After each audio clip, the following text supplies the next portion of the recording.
ইয়া করেন, ওরে দেন, ওরে দেন।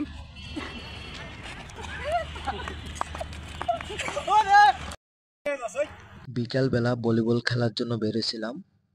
অনেকক্ষণ ভলিবল খেলার পর আর ভালো লাগতেছে না। পরে দেখি সামনে একটা কুকুর, ভাবলাম কুকুরটার সাথে ফুটবল খেলবো। তো পরে কুকুরটারে একটা ফাঁস দিলাম। ফাঁস দিয়ে কুকুর দেখতেছি বলটার উপরে উঠতেছে, বল আর দিতেছে না। কুকুরে বলে এদিকে বল দে, কুকুর তো কথা শুনতেছে না।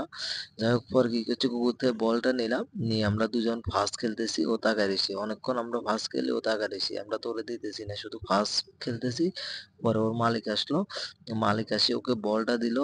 ওকে বলটা দেওয়ার পর তো শালার কুকুর তো একটা ইতিহাস করে নিল। কুকুর দেখি পুরা মাঠ বলটা নিয়ে একা দূরাইতেছে। যাই হোক, অনেকক্ষণ কুকুর দূরাইলো, দূরানোর পর শালা কুকুর যা করলো, এটার জন্য তো আমি প্রস্তুত ছিলাম না।